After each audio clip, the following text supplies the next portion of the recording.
Hello and welcome to today's DKW show.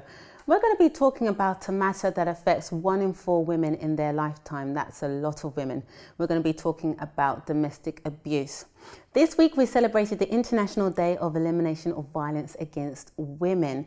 So the UN and the UK government have pledged to eliminate violence against women. We thought we'll discuss it on today's show. But we're not alone. We're also going to have Solace Women's Aid on today's show, who are going to be teaching us about educating women about this pressing subject and also about safeguarding. So you don't want to miss this one, ladies and gents that may be watching the show. It's going to be a fab show. Take a look at this video to see what's coming up.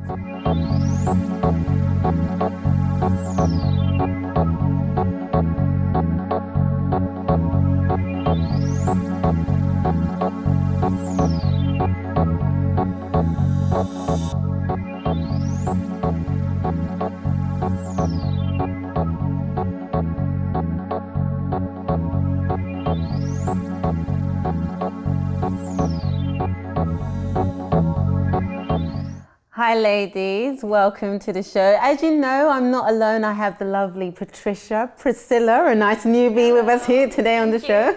And we've got Maria.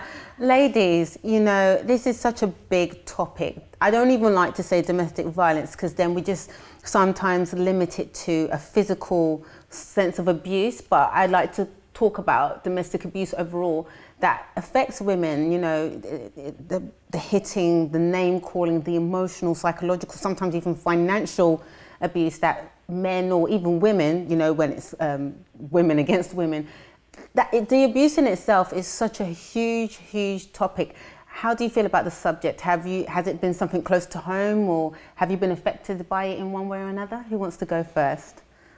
Well, I definitely have. Jennifer, I mean, I've been through most of the abuse that you've mentioned just now, and strangely enough, you mentioned one where I think a lot of people don't recognize it as abuse. You mentioned also financial abuse. And it's very important for people to know that, you know, sometimes what they think that, oh, well, it's just, and, you know, it's just something, whatever, it's just something the person is saying to you, but it comes down to abuse, because when you know, it's your husband there or your partner there, and you know that, you know, you depend on that income coming in, and it's not there. Yes, and imagine now you have children and you can't feed your children. Yeah. So that doesn't, not just an abuse on you, but it's an abuse also on your children, because then they are not eating. Ladies, how do you feel about the subject? I mean, how has it affected you? Do you know anyone? How do you feel about the subject overall? I've never been through any kind of abuse, thankfully, thankfully, but I know it's something that is very common, and it happens more than we think it does, and it affects thousands, millions of women all over the world, and I think it's time for us to actually talk about it, make a stand against it, and speak to these women out there that maybe are going through that, and let them know they're not alone, and they can stand up for themselves. And fight against that. I wanted to play a usual red card, green card game, just to find out your opinions on the matter and pick your brain. So, ladies, get your cards out. You know, as we always say, with this subject, it's very heavy. We're not making light of it, but it's something that I want to bring to home and not just look at it in the common way that we usually look at it. So I've got a few questions here for you. And red if it's no, and green if it's yes. So, do you think if a man hits you once, he's going to do it again? So, red for no, green for yes. I think I'm going to go with the majority here. Yes. Why, definitely. Maria? For me, I mean, I don't know. It happened to me. I mean, it took one slap and then it went on to years of abuse. My goodness. And, you know, we are talking real abuse. But I think once a man, you know, bearing in mind, you know, men also go through abuse. We can't just be talking about women, but, you know, bearing in mind that men also. But I think once, you know, a person kind of like hits someone, I've never believed that that is it. Yeah. because I think at the slightest thing that person will hit again, and it's happened to me, so I can actually say yes, they would. Next question then, ladies. Do you think violence against women prevents women from contributing to their communities? So, for example, a woman that's being physically abused systematically or even just the once, do you think it stops them from engaging with the community or socialising with people in general? Green for yes, red for no. Definitely. Why, Patricia? It affects them psychologically, mentally. They start thinking that it's their fault, they are worthless, and they kind of restrain themselves. Mm-hmm. Yeah. It's like they want to stay away from everyone because they don't want anyone to know what they're going through inside their house. Do you think then, in that case, another question, do you think that there's enough support available for women who suffer from violence? Red for no, green for yes. Do you think there's enough support out there that is easily accessible for women? I've got you both there, like. Yeah, this is a difficult one actually, because you know, I mean, there is a lot more help, obviously, now, but I still think there could be more. So, would you say green or red? Let's go for red, because I'm saying that there can be more. Okay. More can be done. Priscilla, you say green or red? I say green. I think there is, you know, but the problem is the women that are afraid to go there and speak to people, find help. They are the ones that, you know, don't go to find help. Mm-hmm. Patricia, you put green. Why do you say green? Because I think there are a lot of organizations that can help women that are going through this. And like the case of the, is it a charity organization we're going to have on the show later on. And they also they can help the women both mentally, psychologically, and also they've mentioned they have places where they can stay in case they are in danger or something. You know, it's so... But I have to agree with Maria, maybe there could be more, or maybe there should be more awareness of these organizations. Well, you know, I don't mean to be the one that throws a spanner in the works. You know how I am. I'm always on the fence with these things. And I do agree, but to some degree, but I also disagree. I think that there should be more done. And I'm going to be the red card here. Reason being is because we are going to be having Solace Women's Aid that are going to be here. And they're one of a few organisations that are out there, but with all the cuts that are going on with local authorities and so on, I think there could be more spend that was, you know, that's put into these organisations, because there's only so much women you can help. And if your budget's being cut, if you don't have enough, you can't help as many women as possible out there. So I think there could be more done, but that's why we're having today's show, to educate women out there that if they are going through something like this, they don't have to go through it alone. There is help out there, and we're going to be having Solace Women's Aid, and we're also going to be having Maria talk to us a little bit about the work that she does voluntarily as well, and the charity organisation that she works for after the break. So you don't want to miss this. Stay tuned, ladies.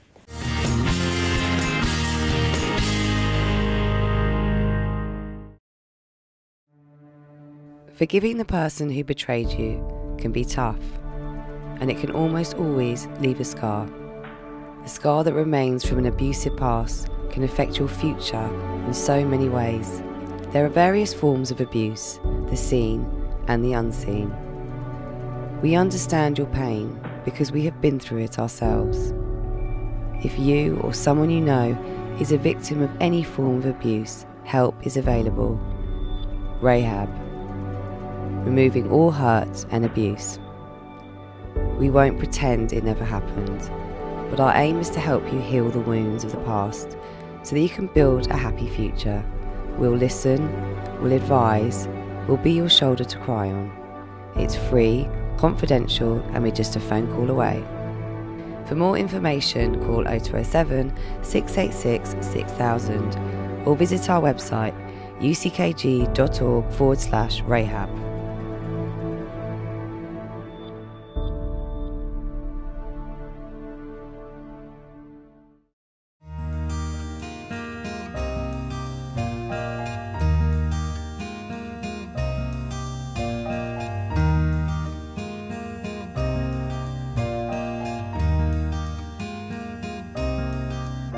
Many people say like this to me, oh, I'm a very private person.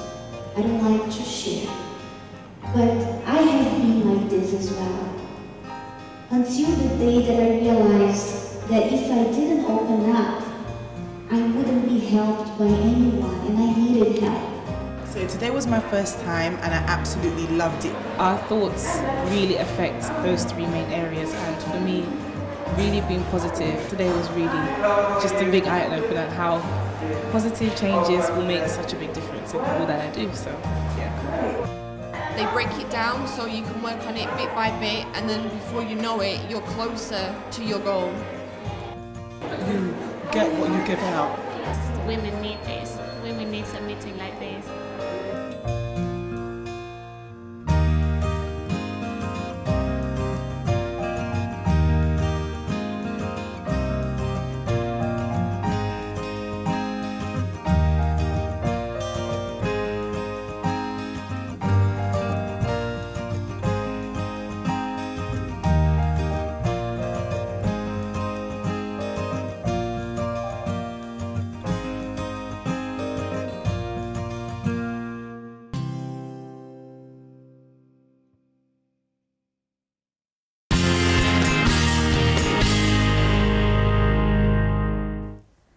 Hello and welcome back to DKW. On today's show, we're talking about domestic abuse, and I have the lovely Solace Women's Aid with us. It's nice to meet you, ladies. Thank you for coming along. Thank you for inviting us. I have the lovely Mary and Marionette with us on the show today, and they actually put together a fantastic event called Rock Against Violence. So take a look at this video and have a look at the work that they do.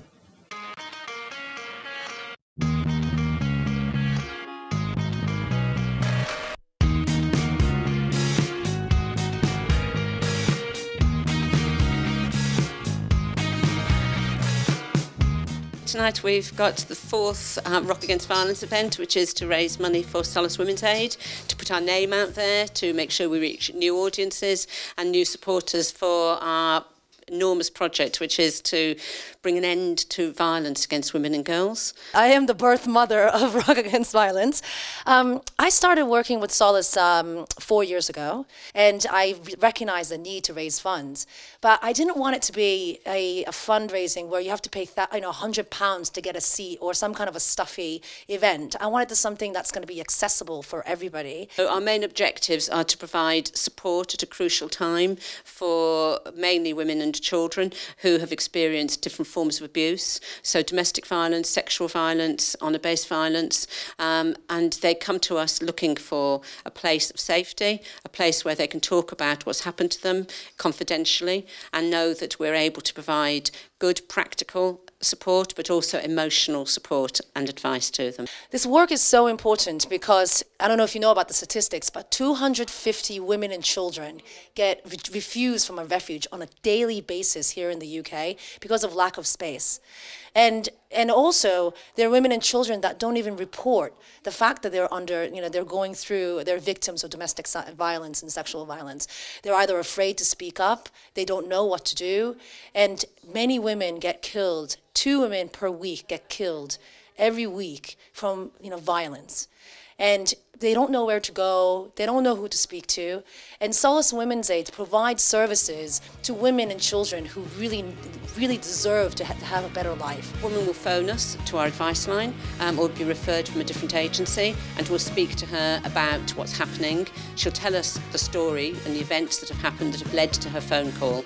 We'll arrange a meeting with her and we'll go through an assessment to talk to her about her safety primarily and how we can work first of all to make sure that her and her children are safe, and then we'll talk to her about the different needs that she has. Do you know something? One of the most important things about violence against women is how silent everybody is about it, that people don't like talking about it. People don't like talking about rape. They don't like talking about childhood sexual abuse, about domestic violence, and not just those women who suffer from those issues, but all of us don't like speaking about it. It's kind of awkward and difficult, but the more people who speak about it, women and men, who speak about it and who say this isn't right, it has to come to an end, the more confident people feel about speaking out and saying, no, this isn't right, and we have to create a society where this doesn't happen.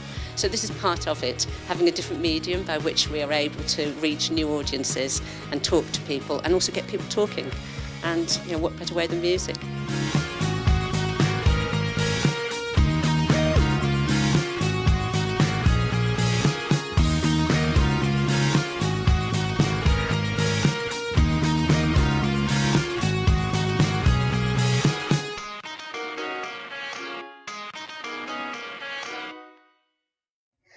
that was a fantastic event. So I wanted to find out from you ladies, what inspired you to put on such an event like that? I would like to go first. Yeah, sure. I think for us it's very important to raise awareness first and foremost, but also to celebrate the work that Solace Women's Aid does.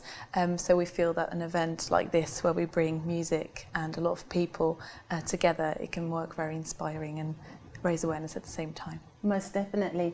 I mean, Mary, you said during our break while I was doing testing that you've been with the organisation for 12 years. Tell us a bit more about Solace and why it's so valuable to you. Sure. Well, Solace Women's Aid was a result of a merge of 3 smaller women's aid organisations 7 years ago. Wow, okay. I was working for one of those organisations, and then we merged with 2 others because we felt that in the climate we were very easily going to be picked off, and that we knew cuts were coming, and that if you're a small organisation, it's quite hard to be robust. Yeah. So we decided for Camden, Islington and Enfield Women's Aid came together. And since then, other smaller organisations have joined us, so that we've been able to create a slightly larger organisation, which is able to reach out more easily, because we've got more resources that we can do things like this show, put on Rock Against Violence, and also work more easily with media, get our voice out there. And so last year we spoke to and helped over 8,000 women and children. So I think we were right in recognising that by coming together, you actually can reach more people, and clearly the more people who know that there's support there, then the more people are able to use that support. And so the more women and children are able to, and we also run services for men, by the way. Wow, okay. Yeah, so that the more of those people are able to move towards independent lives, away from abuse, to recover best they can from the abuse, and for the children to grow up in an environment where they think abuse is extraordinary, not ordinary. That's it, yeah. I like that you included the children in it, because I think many times children are often forgotten in the relationships between, you know, a man and a woman, or whatever relationship it is.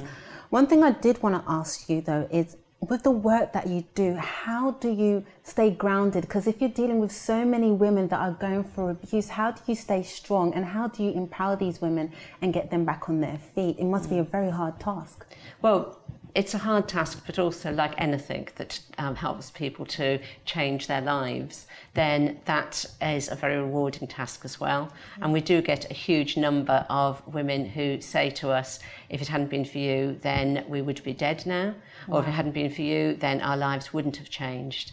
And one of the managers came to a meeting last week, and she's working with a group of women who have taken drugs and alcohol, usually to ease the pain that they've been through. Because we are talking for some women about experiencing childhood sexual abuse, moving on to being abused as young women, and then moving on in their lives to sometimes entering into prostitution.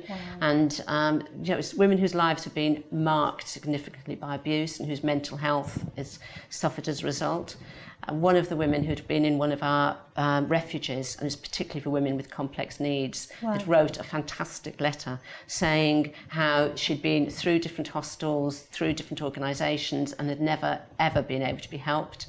Her children were in care, they'd been adopted, and she's now in her 40, and she felt that her life was never ever going to recover. But having been a year with Solace Women's Aid in that particular refuge, so for the first time she felt hope.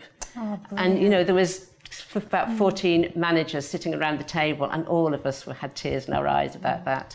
But that makes such a difference when you know that the work that you're doing has that kind of impact. I think it's the empowerment as well, isn't it, that we're seeing a lot through events like Rock Against Violence, is that when we get the message out, we then get a response from, you know, women, whether it's over email or by phone, and actually saying, oh, I used to go through something like this, and, you know, you're showing me that it's okay to speak out. And yeah, for us, it's really about the empowerment that we give to women and try to, like I said, look at the kind of the change in their lives that Solace Women's Aid is able to make. I think the first thing that we say is that the moment somebody contacts us, they've made a choice. And they've made a choice to do something about what's going on. So they're the women who have made a choice for the better you know, to have more control over their own lives and to do something about what's happening. And at that moment, they've changed their lives. So actually, what we're doing then is just following on from that point and helping them to. Yeah, I mean, I've been listening to everything you've been saying, and it's really interesting because I actually work with a group called Rahab, and helping women like myself who has been through domestic violence and all sorts of abuse. My question is, how important do you think it is for agencies like ours to work together?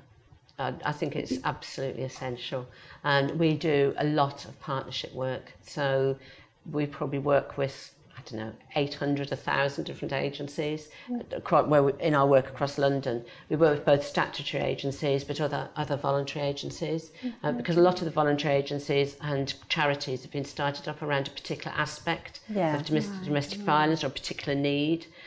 So it might be, for example, that an agency is working around FGM or female genital mutilation, or it might be that an agency is working around honour-based violence. And so those agencies are working with people who've experienced or suffered from a particular aspect. And therefore, if we're working with them, then we're more united, we have a stronger ability to work with people, and we can refer for specialist help between agencies.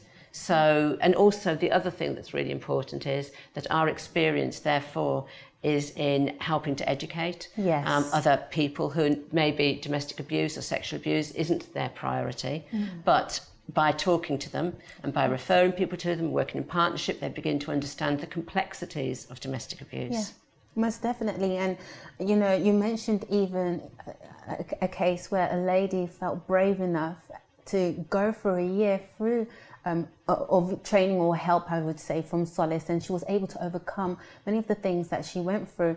My question is, how do you get women to know about the work that you do? Because maybe there's a woman at home who feels like, you know what, I've lost all sense of value, I've lost all sense of worth now, I don't feel like I have the strength to get out what I'm, out of what I am currently in right now. How does she contact an organisation yourself, or actually how does she make the first step before even looking for an organisation like yourselves? We publicise the work that we do through means like this television programme is important to us, but we also do a lot of work with health, with GPs, hospitals. We do a lot of work with the police, with housing organisations. So if somebody wants to know and find out about us, all they need to do is to speak to any professional that's in their lives, whether it's school, nursery, college, health visitors, any of those people, and say they're experiencing domestic abuse, and they will be referred to a local agency. So with that, through that networking that we were talking about before, then they will be able to reach us.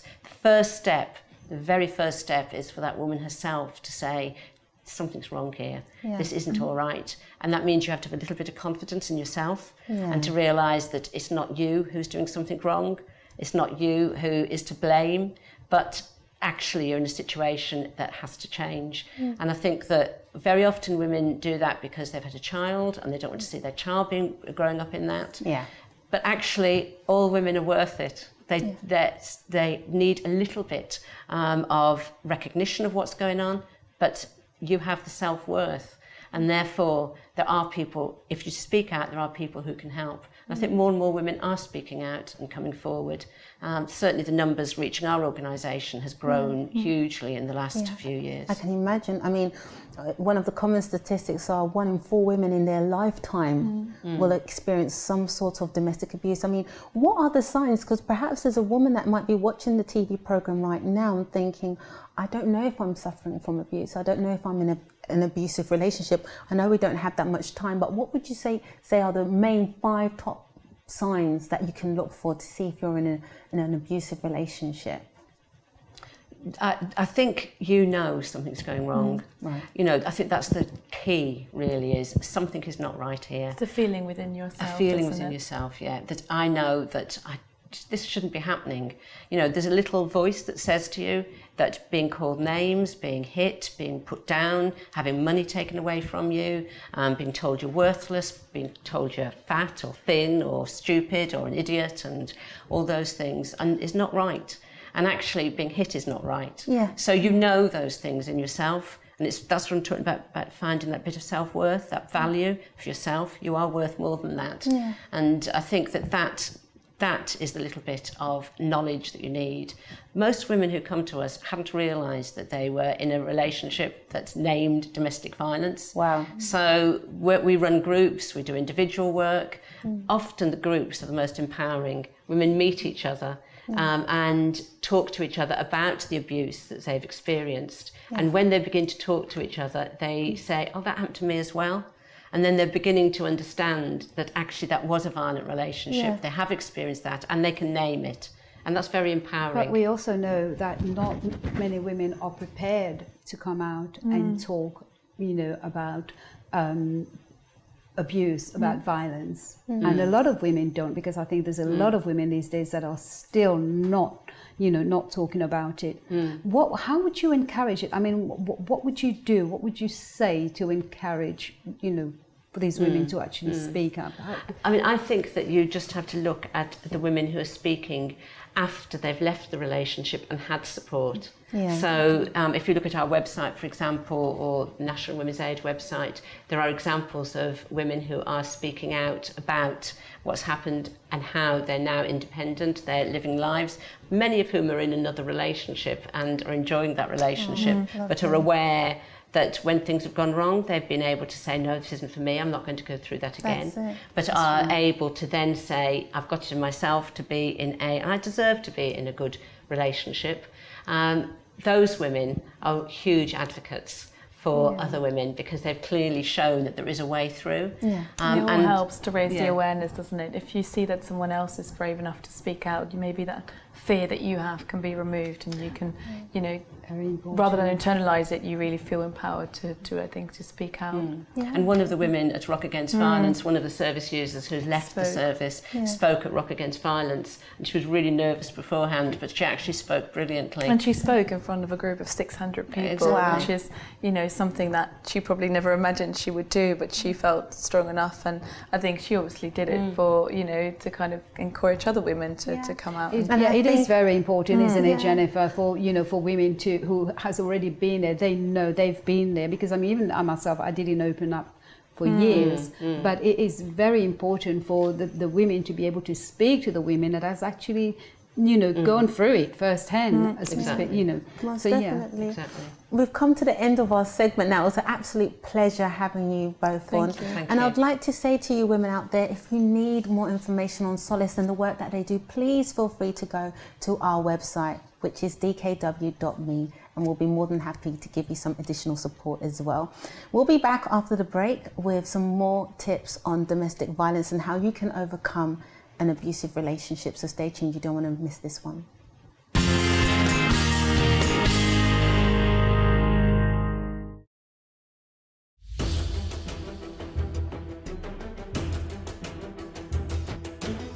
Uplifting, diverse, vibrant, dynamic, powerful,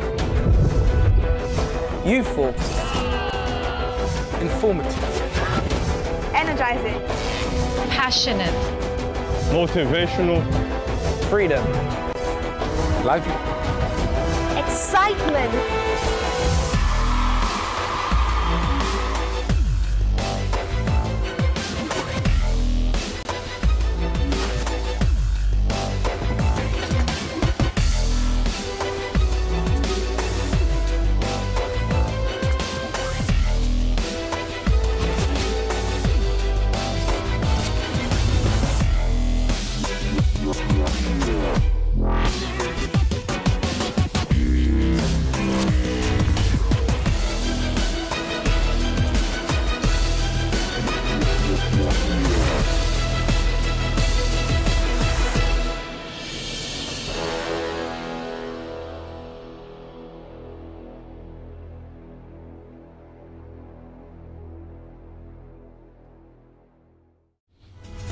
Very good evening to you. I'm Celso Jr. I'm here with you at Finding Answers. I have confidence in myself now, and I know that I can do anything. But there you learned that there was hope for you. Give us a call or send in your emails and we'll answer it live on the show. Whatever you are addicted to is stronger than you. No matter what problem you're going through right now, I believe that where there is a will, there is a way.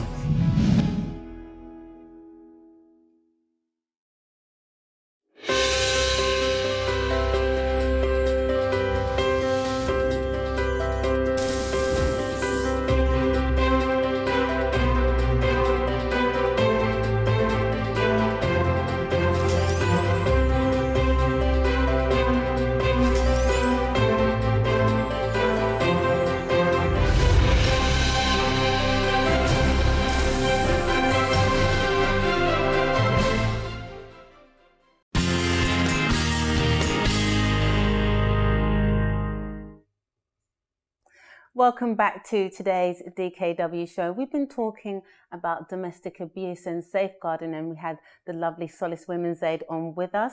But we've also got Alarm Tech with us here today in the studio, who are going to tell us a little bit more about their business and what they do. Good evening. Good evening. Good evening. If I could just introduce you. So who are you? My name's Phil Hayes, and this is my colleague. My name's David Huff. Nice to meet you both. Pleasure. Tell us a little bit more about Alarm Tech and the work that you do. Well, basically, we install quality alarm systems. We've been doing this now for quite a lot of years. We originally started in the Republic of Ireland. Right, okay. Unfortunately, due to the downturn in the economic growth and etc., in the Republic of Ireland, we decided to come back to the United Kingdom. Right. Of which, obviously, we're now on this TV show and promoting it as best as we can. Okay, brilliant. So tell us more. How would you, say for example, I have a safeguarding issue, I'm a woman at home and I feel like I need to put some alarm systems into my house to safeguard myself. How would you set up one of your systems? How does it work? All of our systems, or 99% of our systems, are wireless now. Nice. Okay. And it cuts down on all the decor mess, etc. And the system can be installed within, I would say, a matter of 2 to 3 hours.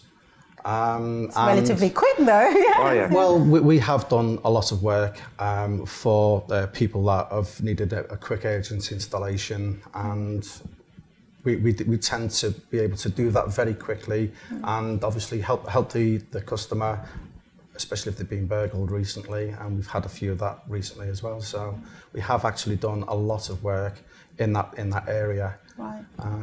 So yeah, we tend to get ourselves out there as quick as possible, and obviously it makes sure that the customer is satisfied with the work that we do. Brilliant. A lot of times the customer can be a bit distraught, obviously after having a traumatic experience when you've been burgled. You've got to go there, give them the best security that you can offer them, but also you've got to be you've got to know how to talk to the customer because you're on their side. They've just been burgled, so it's not a nice experience for the homeowner or for anybody in that. Have you ever had to set up an alarm system for someone who is trying to safeguard themselves from an abusive relationship, for example? We done one about 2 years ago, 18 months ago, in South London actually, and it was a very abusive scenario that the lady was in, and felt really sorry for her. We went in, we installed the alarm system, and actually as we installed the alarm system, police actually turned up. Wow. Because it was in a pretty nice secluded area, and obviously somebody must have phoned the police and said there's a problem. Wow. So yeah, it does work. It does Brilliant. work. Brilliant. So for example, if we wanted to make our homes safer, how would you install the system? Would you set up a floor plan? So I've got one here, right? Basically, obviously. What we would normally do is wherever there's a window, etc., or wherever there's an entrance from the outside of the building, we would put what's called a infrared movement sensor. Wow. Which basically is just like that. Okay. They go in the corner and they will look at the area and pick up infrared heat. Some detectors are pet immune, so if you've got a dog or a cat, then obviously you can still have the alarm system installed. Brilliant. So it can, that's pretty sophisticated, so it can tell the difference. It does, yes, it does. And a lot of customers, obviously, because they don't want to not have the alarm system on overnight, and they've got animals, they will actually go for the PIR movement system. Right, okay. So then, like, if you was to install a system like this, whereabouts would that unit particularly go? Because I know that would go in the corner, and then... Yeah. Basically, these are 15 metre, what's called a 15 metre infrared. Right. So they will reach out at 15 metres, and you would probably put them in a corner, one of these corners, okay, and possibly in one along here somewhere. Right. Okay, and then you've got your living room, etc. So anywhere where there's a corner that is an open of 15 metres visibility, then you're absolutely fine. Then obviously you've got your front door contact, etc., which is that little device there. Wow, okay, so they're not, I'm thinking like, you know, they're massive units, so they're not big at all. No, they're very unobtrusive. Technology's come a long way. It's not like mobile phones, where the mobile phones are now getting bigger. These are actually getting smaller, and there is actually one of these that's actually half the size of that now. So, wow. So they are a very good... I can see that you've got this little unit over here. So tell me a little bit about this and what it does. Well, basically what this is the actual main part of the system. Right. This is the actual brains, should we call it. And what happens is this would actually go into your hallway, right, or wherever there's somewhere, or wherever there's a telephone line as well, right, because we actually put these systems onto what's called an alarm receiving centre. Right. In the event of a personal attack, which is what we'll talk about in a second, what will happen is it will send a signal to the alarm receiving centre. The alarm receiving centre will then phone the customer to see whether everything's okay. And request a password. If they give the wrong password on purpose, called a duress password, they will call the police for them. Wow. And send the police out. So this is married up to all of the peripherals, obviously. So you've got your movement sensor, you've got your door contact, and you've got your set and unset key fob. Right. Okay? The set and unset key fob is exactly what it says. It sets and unsets the system. But the good thing about it is it also has a panic button on that as well, which we always try and tell the customer, especially women living on their own, when you go to bed, take that with you. Take that with you and put it on your sideboard, your cabinet. If you hear anything overnight time, you simply press 2 buttons. Right. That will activate the alarm system, even if the system is not set as well. Wow. So then in the event of attack, like you was mentioning before, how would the system work and what would you do? Well, basically what would happen is this would actually send the signal to this, and this is going to be connected by a PSTN telephone line. If you don't have a PSTN telephone line, we can actually put what's called a GSM module in, which is like a little mobile phone. So there's less wires again. That would then send the signal to the alarm receiving centre, and the alarm receiving centre would then phone the customer, as I said before. If they don't get an answer, they'll call the police. If they do get an answer and they get the wrong password purposely, then they know there's a problem and they will call the police. Brilliant.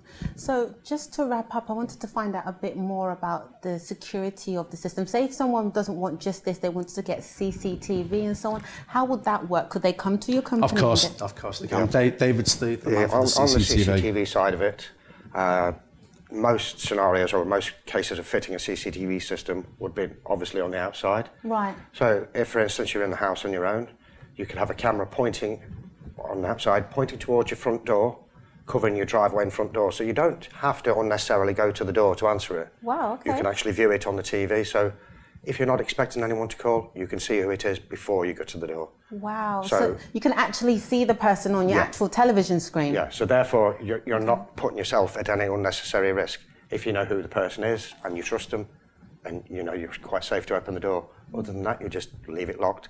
And if you feel insecure, you phone the local authorities, phone the police. Brilliant stuff. And just one final question. I know I'm running out of time, but I just need to get this one in.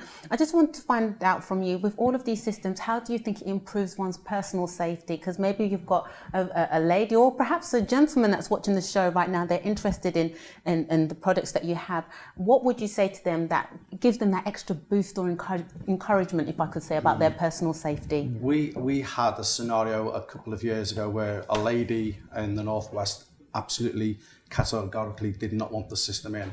Right. However, her husband insisted we done the system, and she got attacked. And the lady then was insisting that the alarm system was serviced every year. There we go. Okay. Yeah. It's brilliant stuff. Yeah, so it does work. It does. As you can see for yourself. Thank you very much for coming on the show. It was an absolute pleasure for coming onto the show, and we really appreciate you coming on. Pleasure. And I would like to say to you as well, if you want some more information, please send an email through to comments@dkw.me, and we'll be more than happy to respond back about Alarm Tech and the work that they do. We've got more coming up on domestic violence, so stay tuned. We'll be back after this break.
Hello and welcome back to today's DKW show. We've been talking about domestic abuse and domestic violence.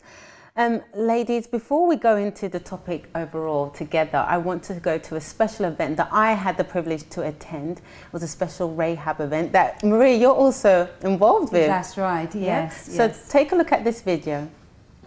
Hi, today we are currently at Kilburn at the Rahab event, Change Your Mind, Change Your Life. And I'm really excited because I've got my co-presenter Maria here with me. Hi.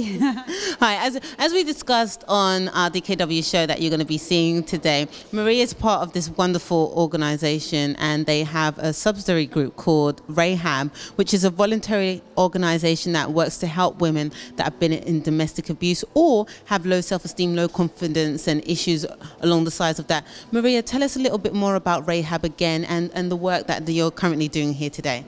It's to do with women who, through certain problems, certain situation, not necessarily in a marriage or in a relationship, but sometimes it could also be coming from a parent, coming from, you know, a sibling. Just, I mean, one word, one little word, oh, you know, like, you know, you're ugly, you're too fat, you're too thin, this and that. And this could have a long-lasting effect on someone's life. the work of the Rehab is not only on international days like today. It's 365 days a year, because it's not only once a year that women need help with that. And that's why we got inspired to help women.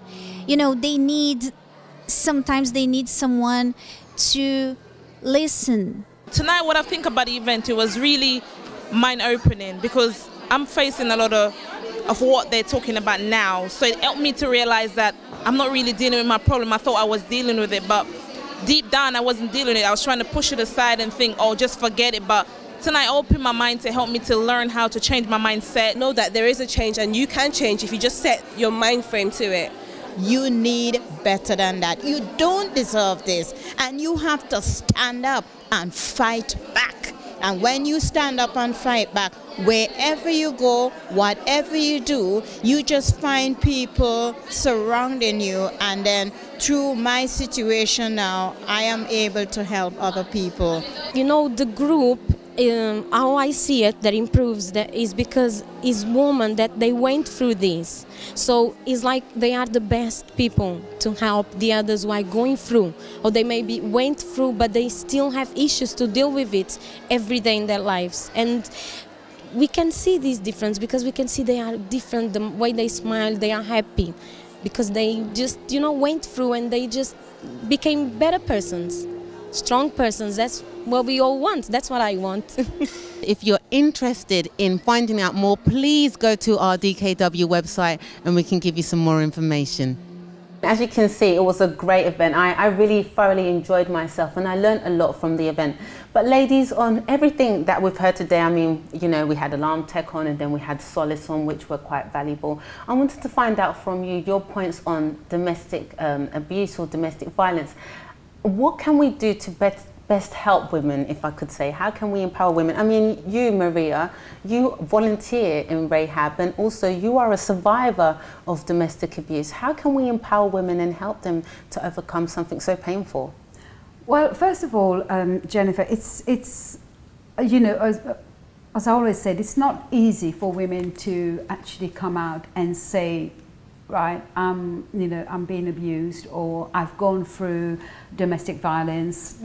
It's very hard for a woman to speak about that, but it is very important for those who have actually gone for the abuse to themselves, you know, and they've gone past it, they've got over it, they've been there, they've got over it, and now, you know, like myself, I'm able to help other women. And that's why I joined the Rehab group, Jennifer, because, you know, there are so many women out there who are suffering. I mean, we talk about women, but you know, as I always say, men also go through abuse. Sometimes it's bi-directional, it's going both ways. Absolutely. So you know, but it's very important. First of all, you know, I mean, the person herself or himself who is going through the abuse, there's got to come a time when, you know, you have to speak about it. You know, it's not something you can come out straight away and say, look, I've been abused, what do I do? It's not, but it's very important for them to speak, and it's also very important, Jennifer, for, you know, the abuse is not to blame themselves. You know, you are not to blame. You are not to blame for someone who's so violent, beating you up, mistreating you, you know, calling you all kind of names.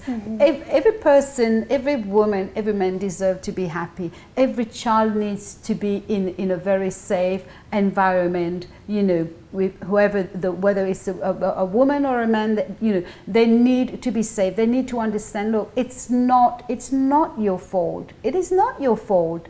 You know, whatever the person may say.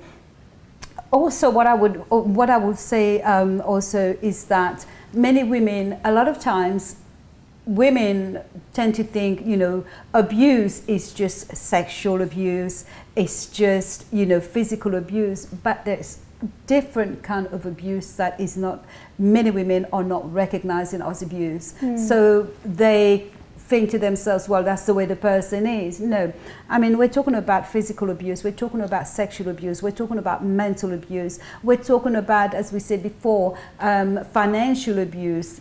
You know, it's recognizing what is abuse, and unfortunately, many women don't see certain things as abuse. I mean, I went through a very, very violent relationship. I was in a very violent relationship. And I have to say, you know, I went through physical abuse where I was being beaten up. I went through sexual abuse. I went through mental abuse where, you know, all those horrible words like, you know, the usual words like they say to you, you know, you're so ugly, you'll never find anyone, look at you, you know, you're fat, or if you're skinny, look at you, just look at you. This is abuse. No woman should have to go through such a verbal abuse. Yeah. This is all abuse. It's very important to recognize what is abuse, you know, and so much needs to be done about it. And for me, I have to say, I'm very, very lucky that I found somewhere, because I was at my lowest. I was at my lowest when I came across, you know, our local help center where I help other women now. The rehab group in the rehab itself, group, yes. And, you know, many women are receiving help. Many women, because they actually, like myself, they actually thought that, no, there's no going past it, but there is. There is. I mean, I thought that I could never, ever overcome, you know, I mean, after you move away from the person, after you decide what you're going to do, whether you're going to move, you know, divorce the person or get away from the person, it depends on the individual. But when I actually decided that, no, I can't, I've got to get out of this, because this person is going to kill me, or I would end up killing him, you know. But you know, once the person decides that, then it's very important for them to seek that help, because then, you know, it's like when you're alone now, you start thinking, when you're away from it, everything starts to sink in. And that's when the mental abuse starts to sink in, because then you start thinking to yourself, you know, no, I'm not worthy. No, I'm this. No, I'm that. The person is still abusing you. Yeah. Though you're away from the person, but they're still abusing you, because you still got all those things going on for your mind. You can't move on. You're not doing anything. And like, you know, a lot of women like myself, I became withdrawn.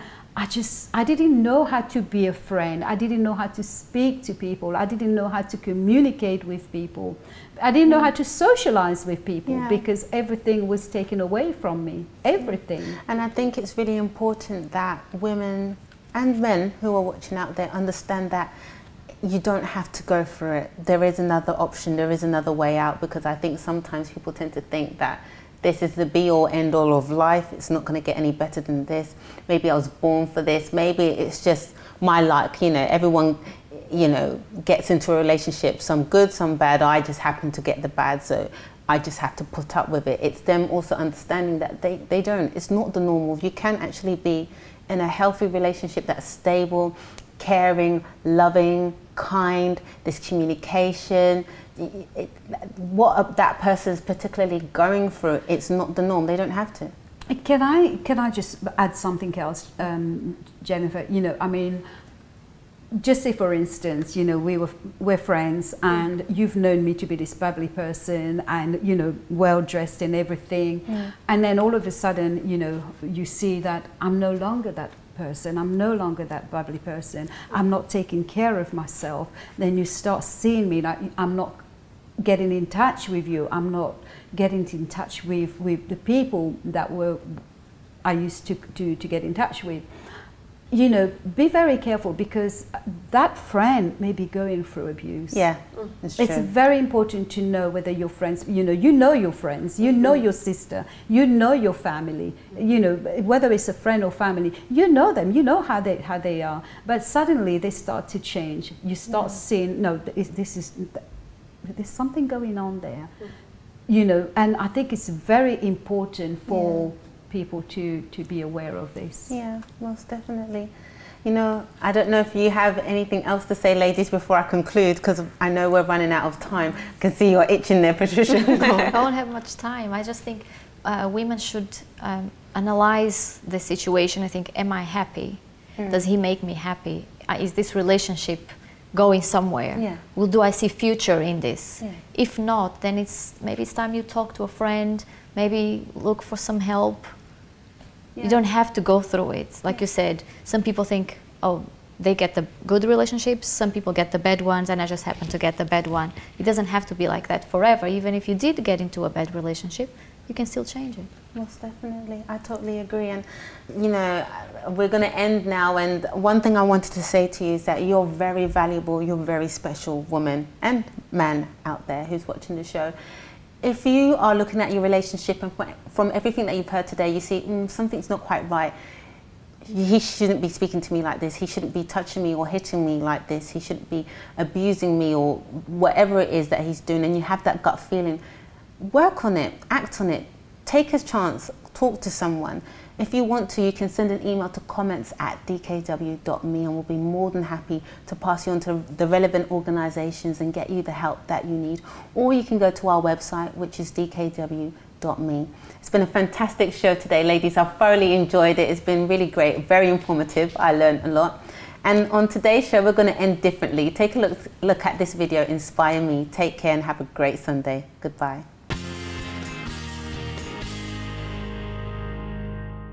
Very early on, we weren't even married yet. I knew that he's not the ideal man, but I still married him. It's really the verbal abuse that gets me, telling me again and again that you're not worth it, or you're not good, or you're a lousy wife, you can't cook, you can't clean, etc. Little things that he will make a fuss of. I believe we were arguing while on the bus. It's just the usual fighting. I was jealous for him coming home late, for example. Or I don't see him for 1 month and he comes home and I thought, well, what's your plan? And it will just escalate. And before I knew it, I was nagging and then he will hit me to make me shut up. My children, my family who are there to back me up and to make me feel that they will be with me all the way. They will support my decision and they tell me what's best for me, what's best for my children. It was a big decision for me when we had our second baby, our second child. And he did say it's not his, or he denied it, or he made me feel like I was having an affair, that's why I got pregnant. So, and I thought that was just not on, and then I decided with 2 children now, and it's still me raising the family on my own, and he's not really contributing to the expenses, etc. That made me sort of just once and for all decide that this has got to stop and that love is just not enough anymore. And waiting for them to change I couldn't wait anymore. So words that really does get to you and pains you and makes you feel like you're trash. Looking back, that I've given many chances. I thought just maybe give 1 chance, not too many. Because by that time, you've just given too many chances. It's then you already that have been destroyed, and you owe it to yourself as well to just set up the boundary and say enough is enough, and to stop settling for less for ourselves as women.